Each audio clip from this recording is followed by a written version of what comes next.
Good afternoon, everyone, and thank you for joining us for the first webinar of the year on CDFI Fund grant opportunities. My name is Allie Lamberski. I am a credit union training coordinator here in the Office of Credit Union Resources and Expansion at the NCUA, and I will be your moderator for today's program. Before we begin, I do have just a few administrative announcements. First, all attendees will be in listen-only mode. Second, if you have any questions, you can submit them at any time using the Q&A feature located at the bottom right-hand corner of your WebEx console.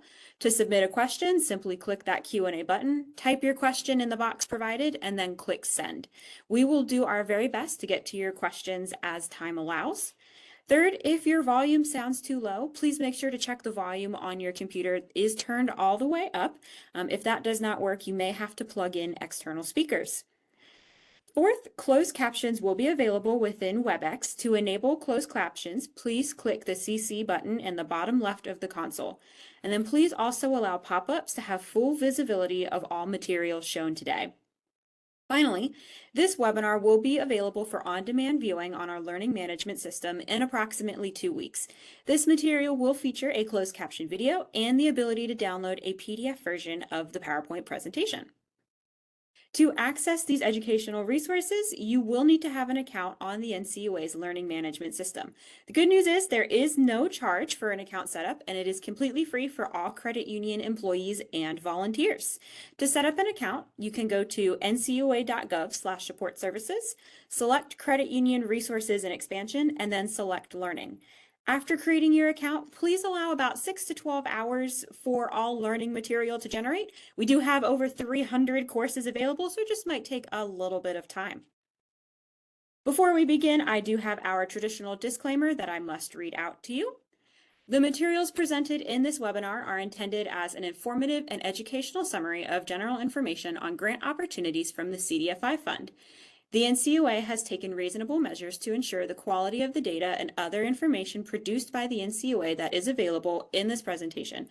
The NCUA, however, makes no warranty, express or implied, nor assumes any legal liability or responsibility for the accuracy, correctness, or completeness of any information that is available through this presentation, nor represents that its use would not infringe on privately owned rights. The slides are intended for educational and discussion purposes and do not constitute legal advice nor replace independent professional judgment. Reference to any specific commercial product, process, or service by trade name, trademark, manufacturer, or otherwise does not constitute an endorsement, recommendation, or favoring by the U.S. government or the NCUA. This is our agenda for today's webinar. As you can see, I was very excited to share it with you. I skipped all the way through, halfway through that disclaimer, but now I'm able to show you the entire screen. We will, of course, start with our introductory remarks, and I will introduce our speakers who will be joining us today. We will then begin the presentation on the grant opportunities presented by the CDFI Fund. And then if time allows, we will be able to open up questions for that Q&A session. During the Q&A session, we will try to get to as many questions as possible. If we're not able to answer all of them in that time allotted, we will make sure we get them post-webinar. And then, of course, we will end our webinar with our usual contact information for more information and resources as necessary.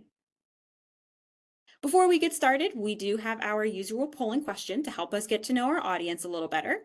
It is, what asset range best represents your credit union? A, 0 to 50 million, B, 51 to 250 million, C, 251 to 500 million, D, 501 to 1 billion, E, greater than 1 billion, and F, not a credit union. So I'll go ahead and pause for just a quick second to allow everybody to submit their polling answer.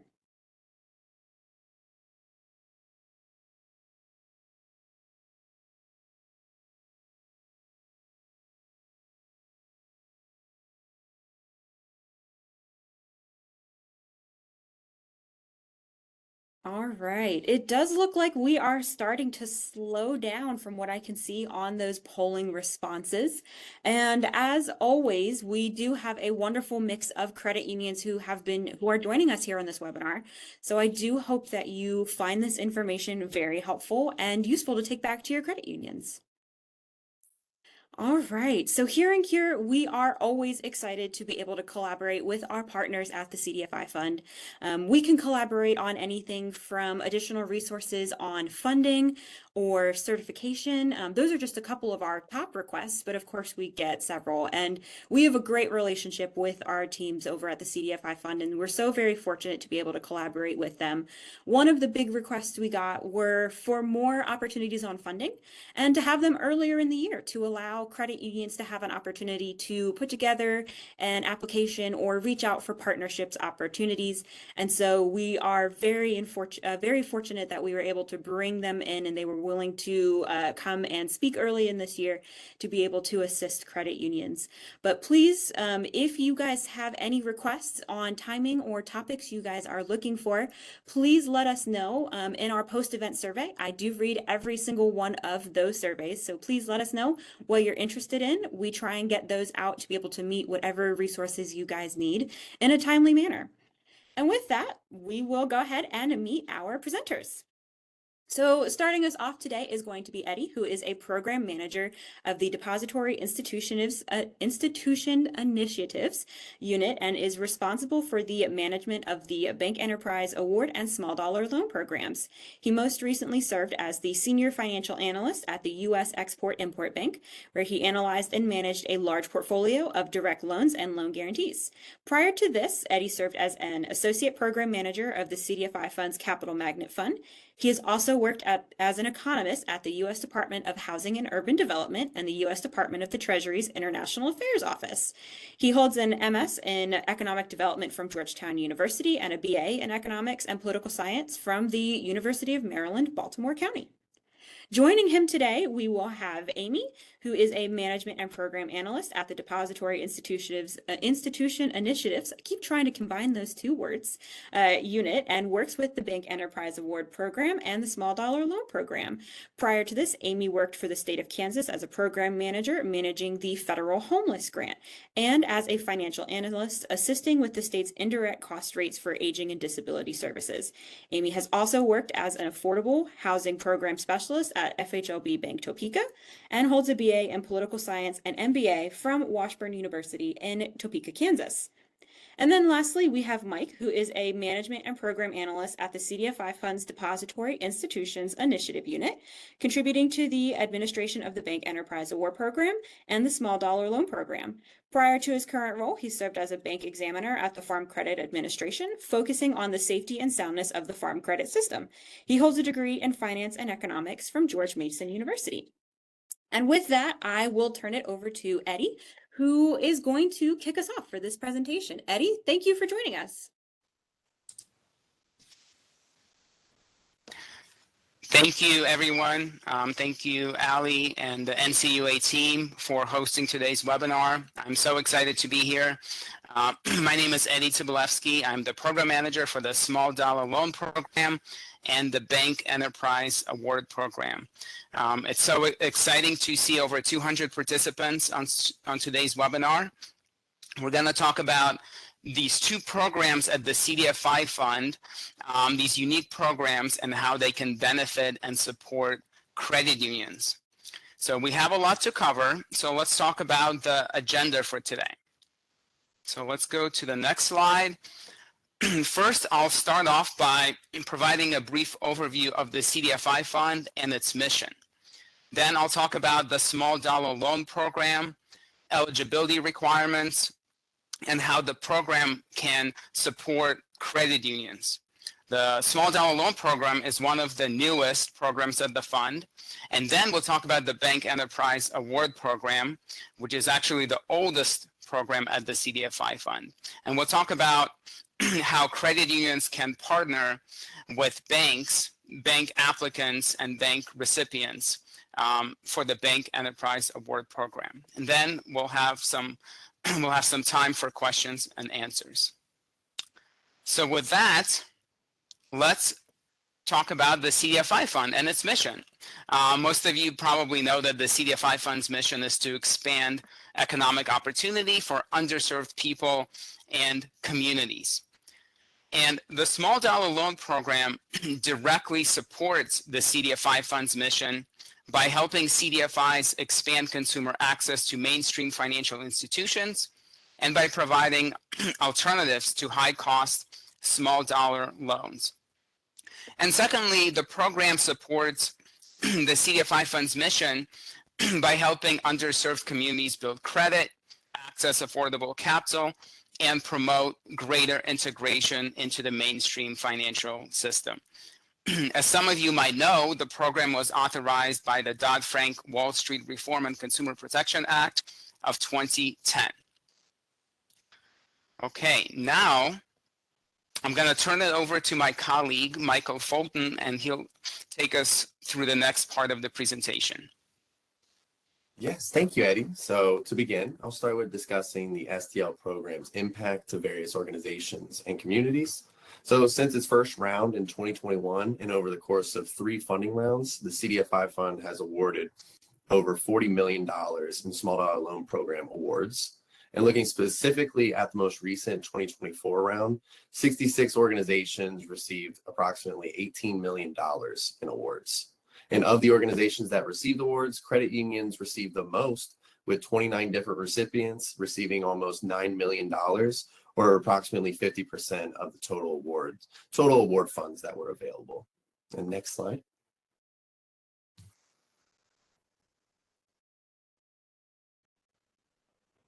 Okay, thank you. And continuing with the credit union successes with the SDL program, this program is a great fit for some credit unions since some may already provide small dollar consumer products that fit the program's eligibility requirements. And looking historically, credit unions have received over $18 million from 76 total awards since our program's inception. And this represents about 45% of the total SDL program award funds.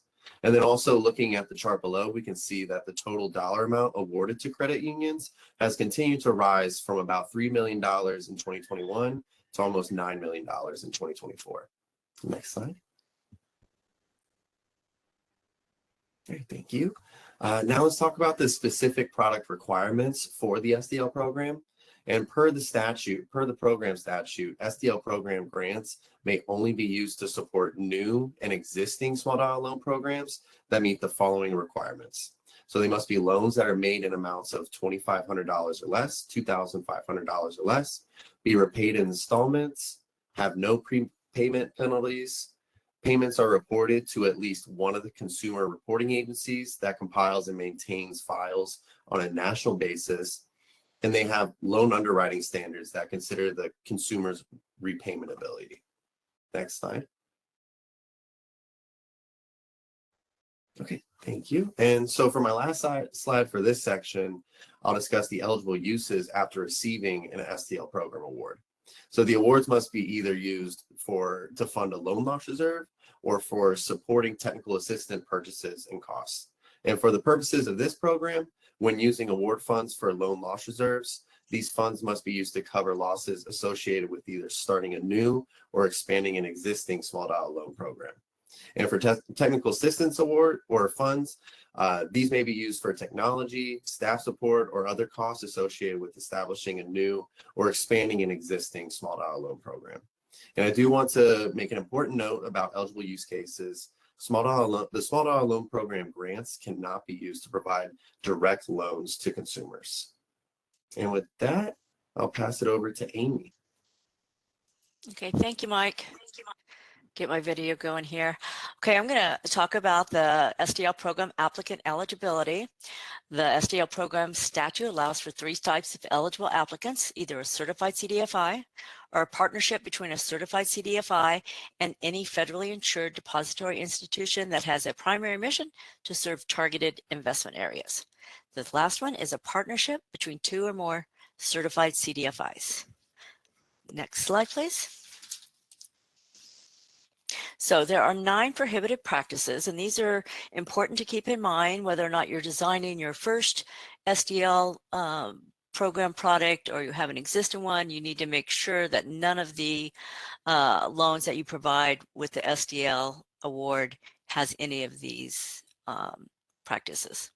The first one is high rate loans or coerced automated loan payments, excessive number of refinancing, loan add-ons such as credit insurance, security interest in household goods, vehicles, or deposit accounts. So these need to be unsecured loans. There is an exception that loans with a savings account component or a credit builder's loan. You also cannot have any excessive late fees on missed loan payments, abusive overdraft practices, aggressive debt collection practices, or forced arbitration clause, class action bans, or other bans or legal remedies.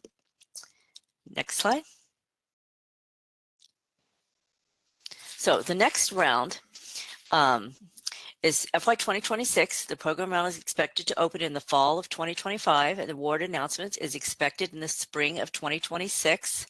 And to ease the burden on prospective applicants and minimize any overlap with other CDFI fund programs, the CDFI fund anticipates that the SDL program rounds will occur once every 2 years. And we've got some links to help you with more information: the Small Dollar Loan Program website, the CDFI certification, if you're considering, becoming a certified credit union and you want to defend your first place position. So we hope people apply. And so with that, I'm going to pass it on to Eddie, who's going to start us off with the BEA program. Thank you so much, Amy. So we just covered the small dollar loan program. So again, this is a program that certified credit unions can apply for directly. And now we will talk about the Bank Enterprise Award Program. So this is a program that's for banks and thrifts. However, credit unions can partner with bank applicants and recipients. And we're going to talk about what this partnership can look like in this part of the presentation. So first, a brief overview of the program. As some of you probably know, the Bank Enterprise Award Program, which we call BEA, is a performance-based grant program. It provides monetary awards to FDIC-insured depository institutions, so banks and thrifts. Banks must demonstrate an increase in their investments in mission-driven lenders, known as CDFIs, or in their own lending, investing, or service activities in the most distressed communities. And we're going to talk about in detail what a BEA distressed community looks like later in the presentation. But again, the banks that receive awards in the BEA program, they work in the most economically distressed communities in the country, as evaluated by the unemployment and poverty levels. The program was authorized by the Bank Enterprise Act of 1991, and the first BEA program round was administered in 1996. What makes the BEA program unique, at least one of the features, is that the program is retrospective. So it looks at the activities already performed by banks, right? So it's another way of looking at it is providing a reward to banks for investing in economically distressed communities. So let's go to the next slide and we'll talk about the impact. So since 1996, the BEA program has awarded over $638 million in grants. From 2016 to 2014, BEA recipients increased lending and direct investments in distressed communities by more than $4.5 billion. And in the most recent round, the 2024 round, $40.1 million was awarded in grants to 171 banks. So as I mentioned earlier, the BEA program, to be eligible, you have to be a bank or a thrift. You have to be an FDIC insured depository institution. A BEA applicant also cannot be a bank holding company. Applicants to the BEA program can be certified banks or not certified banks. However, certified applicants do receive a larger award size compared to non-CDFI banks. So we talked about the types of applicants that can apply for the BEA program. And you might be wondering, well, how do credit unions fit into this picture since they can't apply directly for BEA awards? So as I mentioned earlier, credit unions, certified credit unions, can partner with BA applicants and BA recipients. An eligible CDFI partner must have been a certified CDFI when the investment or support was received during the assessment period. And also an eligible CDFI partner that received CDFI support activities from an applicant must be integrally involved in a distressed community during the assessment period. So it's a lot of technical jargon, and we're gonna talk about what these terms mean in the presentation. But the idea is that credit unions can partner with BA applicants and receive support from BA banks. And we're going to talk about the specific support that credit unions can receive from bank applicants and recipients. So at this point, you might be wondering, what are some of the eligible or qualified activities that banks receive credit for in the BA program? So there are three activity types, or three broad categories. The first one is the CDFI related activities. And this is where a BA applicant or recipient provides support to certified CDFI partners. And there are two types of CDFI related activities. The first one is CDFI equity. And this is where a bank makes equity investments, provides grants, and equity-like loans to its CDFI partners. The second type is CDFI support activities. And this is where banks provide loans, certificates of deposits, and or technical assistance to certified CDFIs. The second category is where the bank directly invests in the community, providing investments or loans to borrowers, right? So there are two types of distressed community financing activities. The first one is consumer products. And so banks can provide affordable home mortgages, home improvement loans, education loans, and small dollar consumer loans.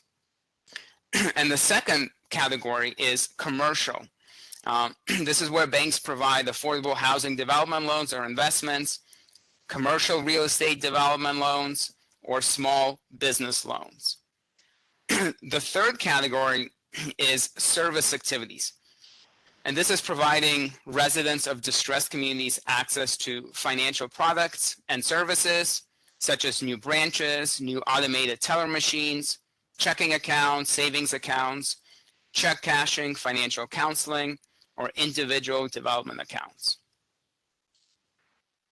Okay, so let's talk a little bit more about the opportunity for credit unions to partner with BA applicants. So as we mentioned earlier, an eligible qualified activity for BA applicants is the support of certified CDFI credit unions or certified CDFI partners. CDFI credit unions may receive support from BA applicants and recipients in the form of the following: grants, loans, equity-like loans, certificates of deposit, and technical assistance. So in the most recent BA round, in the 2024 round, 19 certified CDFI credit unions received support from BA applicants. So now I will turn it over to Michael, and he will walk us through each of the 5 categories that we just talked about. Yes, thank you, Eddie. Sorry about that. So now let's discuss specifically, like Eddie said, how credit unions may receive support from BEA applicants and recipients. So to start, credit unions may receive support in the form of grants or loans. And for grants, they must be provided by the applicant or the recipient of the BEA program to an organization that is certified CDFI at the time the grant was made. And then for loans, they're defined as an extension of credit that is provided by the BEA applicant or recipient to a CDFI partner. And these loans may be in the form of a term loan, a revolving line of credit, or another type of credit product. In the next slide.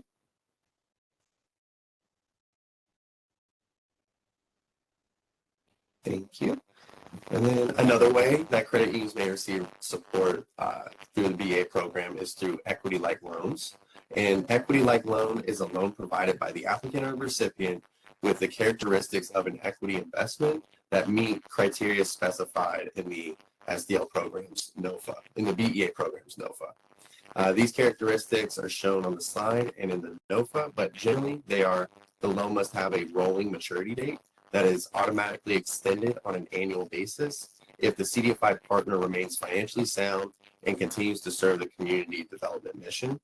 2, they have periodic payments of interest and or principal that can only be made from the CDFI borrower's available cash flow after satisfying all other obligations. And then 3, the failure to pay principal or interest will not automatically result in a default except at maturity. And then 4, lastly, the loan must be subordinated to all other debt except for other equity-like loans. Next slide. Okay. Next are certificate of deposits or CDs. These are the most common type of support credit unions receive from BEA applicants.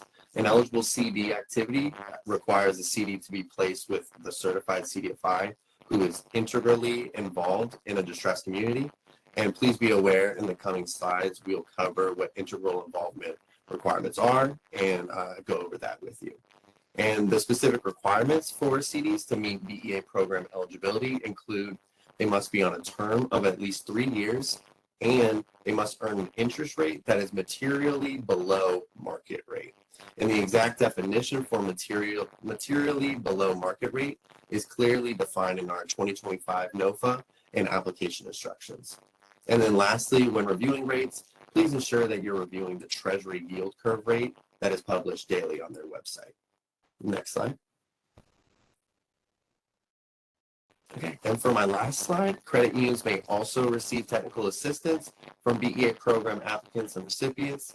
This can come in the form of consulting services, resources, training, and any other support relating to the organization, individual, or the operation of a trade or a business. And with that, I'll pass it over to Amy, and I just want to thank you all for your time. So thank you. Thank you, Mike. Let's see now. Okay, so as Mike and Eddie mentioned, I'm going to go over integral involvement and distressed communities in the definition. So for integral involvement, a CDFI partner that receives investments or support from a BEA applicant must complete the integral involvement form to demonstrate how it meets the definition of integral involvement. And we'll go over it in more detail on the next slide where we have a chart to show you. This form is required for BEA applicants that are requesting an award for providing certificate of deposits, loans, and technical assistance to its CDFI partners. Next slide. Okay, this has a lot going on it. As you can see, there are 6 criteria that you have to meet at least one of them to demonstrate integral involvement. And so I'm going to see if I can get this a little bit higher and read these because we want to focus on this just for a minute. And as Ali had mentioned earlier, these slides will be made available, so you can always refer to them later. So for the first one, provided to at least 10% of the number of its financial transactions or dollars transacted, loans or equity investments in one or more distressed communities in each of the 3 calendar years preceding the date of the applicable NOVA, which for this presentation, I'm just going to start saying FY 2025 BEA, because that's what we're talking about. For the 1B, we're going to have transactions at least 10% of the number of its development service activities or value of the administrative cost of providing such services in one or more distressed communities in each of the 3 calendar years preceding the date of the FY 2025 BEA NOFA. For 2A, transactions at least 25% of the number of its financial transactions or dollar transacted, loans or equity investments in one or more distressed communities, and at least one of the 3 calendar years preceding the date of the FY 2025 NOVA. Transaction 2B is transactions at least 25% of the number of its development service activities or value of the administrative costs of providing such services in one or more distressed communities in at least one of the 3 calendar years preceding the FY 2025 NOVA. For 3, demonstrated that it has attained at least 10% of market share for a particular financial product in one or more distressed communities, and at least one of the 3 calendar years preceding the FY 2025 NOFA. 4, at least 25% of the CDFI physical locations, offices, or branches are located in one or more distressed communities where it provides financial transactions or development service activities during the 1 calendar year preceding the FY 2025 VA NOFA. So to just kind of summarize this a little bit, there's some consistencies on each criteria. One of them is distressed communities, and I'll go over that in the next slide. Of what that definition is of distressed communities. The other thing that I want to point out is that each criteria has a percentage point to it. Like, for example, 1A has 10%, 2A has 25%. So each criteria has a percentage that's connected with the activity.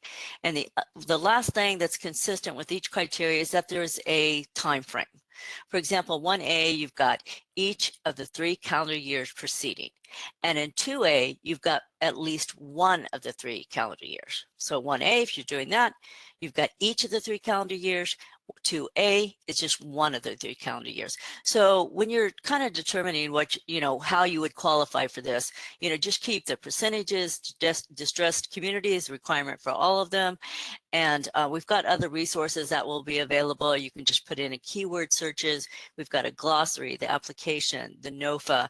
We've got frequently asked questions. And so we've got a lot of resources that if you have additional questions, you can do a keyword search and find out more information. Next slide, please. So, as promised, we're going to talk a little bit more about the distressed community requirements. So for distress requirements, at least 30% of the eligible residents have income that are less than the national poverty level, and unemployment rate is at least 1.5 times greater than the national average. So for the geographic requirements, a total population of not less than 4,000 if any portion of the census tract is located within a metropolitan statistical area, better known as MSA, with a population of 50,000 or greater, or a population is not less than 1,000 if no portion of the area is located within an MSA with a population of 50,000 or greater, or if located entirely within an Indian reservation. So as you know, for the integral involvement, distressed community is a requirement, and that's these are the criteria to determine if it's in a distressed community. Next slide, please. Okay, so award calculation factor, and Eddie kind of touched on this a little bit earlier. The size of an applicant's BEA award is based on the following factors: the applicant's increase in qualified activities from the baseline to the assessment period, driven in part to the size of the applicant's investment support provided to its CDFI partners. So what we'll be doing is evaluating activities that have already happened. So that's from the assessment period to the baseline period to the assessment period. Second factor is at the applicant's CDFI certification status. As Eddie had mentioned, CDFI certification, certified CDFIs get a larger award size. And the last one is the applicant's asset size. Next slide. So what can a credit union do today? Well, one of the first things is look into becoming a certified credit union. So we've got a link there that you can get more information about how you become certified. In addition, if you're seeking loans, deposits, or technical assistance, determine if your organization operates in distressed communities. And we've got links there. The SIMS is a CDFI fund mapping system that you can put in the address to determine if your activity is within a distressed community, and determine if your organization is integrally involved in a distressed community. So that's, as we went over the criteria before, as integral involvement, that piece is very important, because each of those criteria is the activity needs to be in a distressed community. Next slide. So the next round and the BEA program resources. The FY 2024 2025 round of the program is expected to open in the spring of 2025. Award announcements anticipated that fall. So these links, the first one is to the BEA program website. The other two links that we'd already talked about is the distressed community determination. See if you're doing activities in those eligible communities and census tracts. And then there's a link to the integral involvement form. And for the integral involvement form, as you can see, we had put 6 criteria, but you only need to do 1. You need to at least do 1 to be eligible. Next slide. Oh, and I think that's the end of our presentation. Nope. I've got one more. So all CDFI fund applicants must be registered in the following system: the System for Award Management, that's sam.gov, the grants.gov, which is a platform for all federal grants, and then AMIS is a CDFI fund platform, and all 3 of those are required platforms that you'll need to access in order to apply, or in order to be registered. And in addition, you would need to obtain an employee identification number and a unique entity identifier, a UEI number. Your UEI number can be obtained from the sam.gov site. And now I'm going to pass it over to Eddie. He will help facilitate questions. Thank you very much. Thank you so much, Amy. That was a very, very thorough presentation. So before we open it up to Q&A, I just wanted to make a few comments about the types of questions that we can answer. We can answer broad general questions about the programs. We can't answer specific application related questions before the round opens. So once the NOFA for each program is published in the Federal Register and the round officially opens, then we will host additional application webinars where we go through the application and we can address specific application related questions. But we're happy to answer general questions about the programs and how they can support and benefit credit unions. So I think there's a Q&A feature in WebEx, and I think NCUA staff will help to manage those questions. So please don't be shy. Submit your questions, and we're happy to answer all of your questions. Absolutely, Eddie. Thank you so much, Amy, Eddie, and Mike, for a wonderful presentation. We did get several questions in as you guys were presenting, and I am actually going to turn it over to my colleague, Sarah, who has been monitoring those questions coming in, to lead us through our Q&A session. Sarah? Sure. Thank you, Allie, and thank you again to Amy, Eddie, and Michael for sharing your expertise today. Your presentations were incredibly informative. We received some questions from our participants, so I'll be reading those out loud for our panelists to address. Once again, if you haven't had the chance to submit a question yet, feel free to use the Q&A box, and we will do our best to get to as many as possible. So I will start with the first question. Are there any grant opportunities available for rural areas regarding personal transportation? Yeah, that's an excellent question. So for the small dollar loan program, that's something that organizations can provide loans for. Those are consumer loans as long as they're not secured, right? So if that criteria is met, the SDOP program can be used for that. As Michael mentioned in the presentation, SDOP grants cannot be used for lending capital. They can be used for technical assistance, and they can be used as loan loss reserves, but they cannot be used for lending capital directly to consumers. Okay. Thank you, Eddie. The next question is 2 parts, and the first part is asking about access to this presentation. So just wanted to reiterate that we will make this presentation available to participants, and we'll have more information on that later.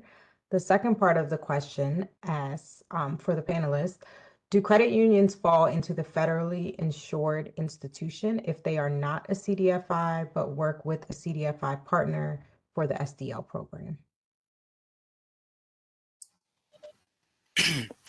Yes, so for SDLP, again, credit unions are eligible to apply if they're certified CDFI.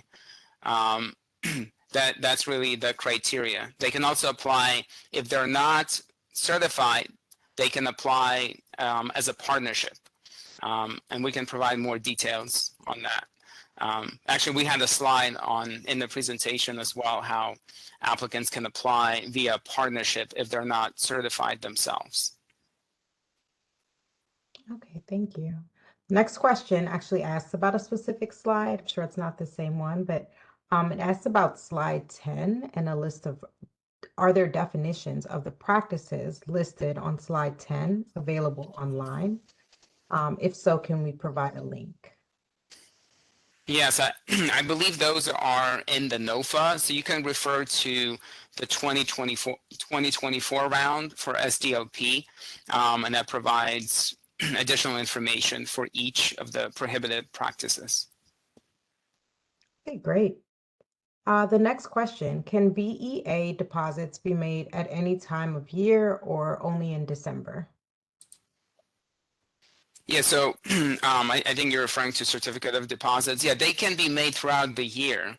And basically for the BA program, what we do is we compare the baseline period with the assessment period. So we look at the net change. What was the increase in deposits between the two periods? So they don't have to be made in December.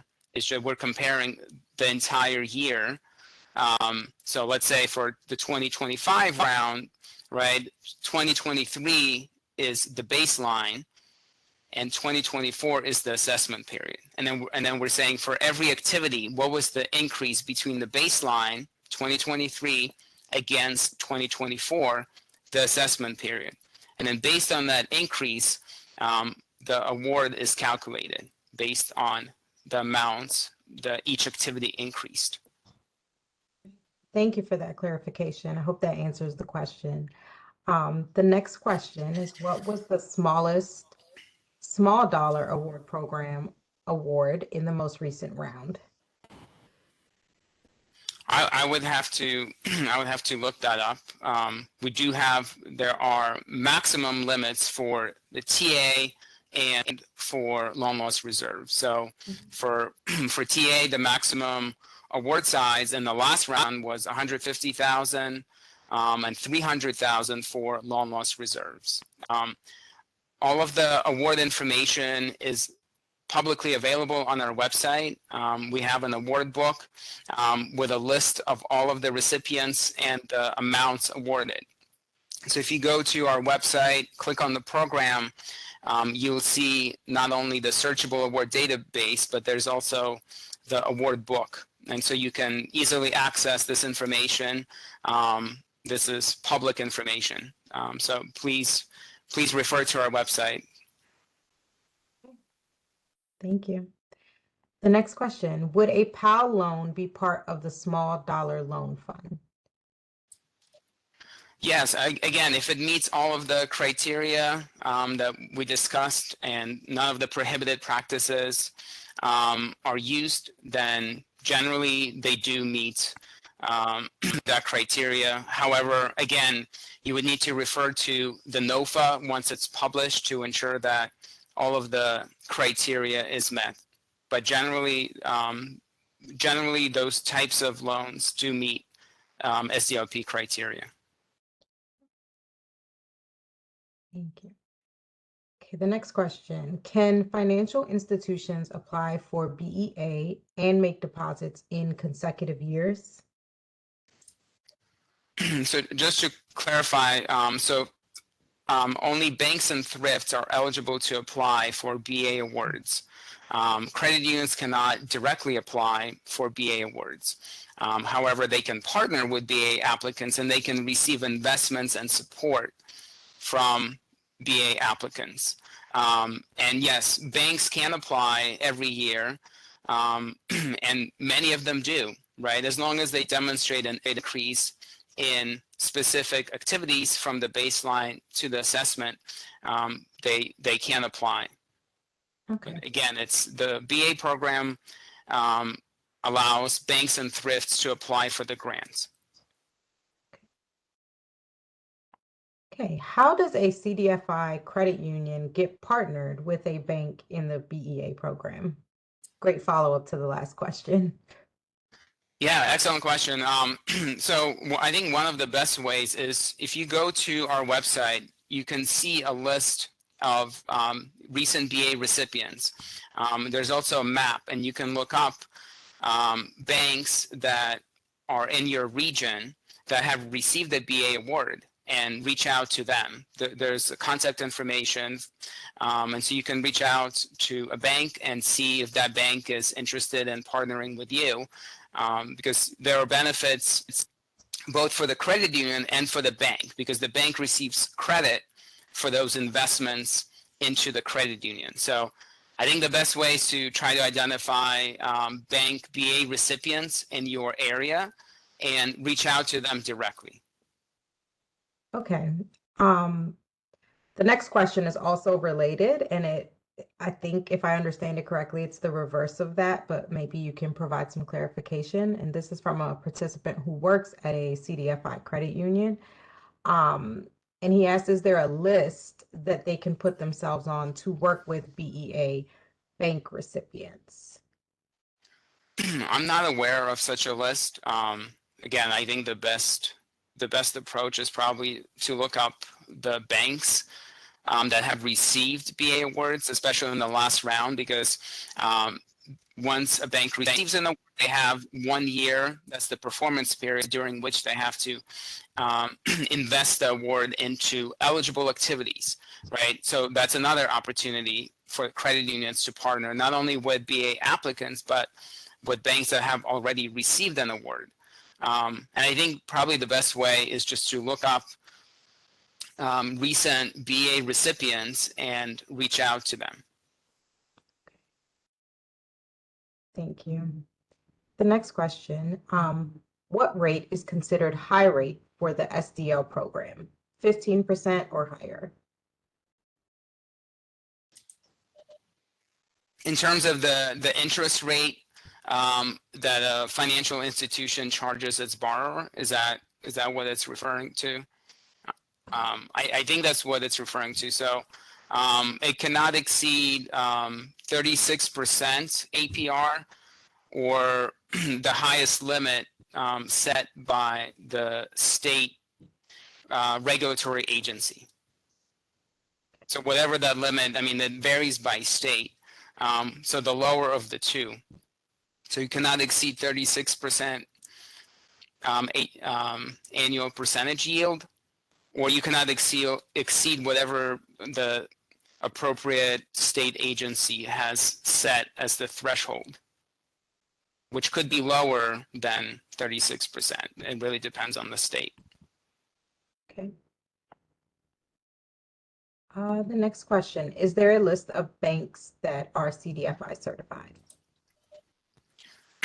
Yeah, so if you go to our website, we have a list of all certified CDFIs, and you can filter all of the organizations by institution type, right? And so you can select banks, and then you can see all of the banks. And that's another way that you can potentially find a bank partner, because a lot of the certified banks, they apply for the Bank Enterprise at Work program, and most of them receive BA awards. So that's another approach. You can access, it's a spreadsheet, you filter it, look up banks. It has information, like the state and the city that the bank is located, and then you can just contact those banks. Okay. Can you tell us the maximum award amounts on the SDL? I can tell you what the maximum award amounts were for last year, right? So for last year, the maximum award for TA was $150,000. and for loan loss reserves, it was 300,000. Once the NOFA is published for the FY 2026 SDOP round, that information will be outlined in the NOFA, and we'll do application webinars, and we'll go over all of that information. And that's something that can change round to round. So I can provide you information with what happened in the last round, but it could be slightly different in the next round. And again, you can access the NOFA and the award book and all of the information from last rounds by going to our website and selecting the SDOP program. Okay, does the recommended consultants for small credit unions that, I think this question is asking this, maybe does CDFI, but are there recommended consultants for small credit unions that want to become CDFI? Yeah, I mean, the CDFI doesn't make recommendations on consultants, so we can't really tell you which consultants to use. It's really up to the organization. Okay, the next question, when does round 1 of the SDL opportunity open? When does round 1 open? Yeah. I'm not sure I understand what round 1 means. The next round will open in the fall of 2025. That will be the FY 2026 round, and we expect to announce awards in the spring of 2026. So again, we mentioned in the presentation that the SDOP rounds are on a 2-year cycle, so it's every other year. So we had the FY 2024 round recently, and the next round we expect it will open in the fall of 2025.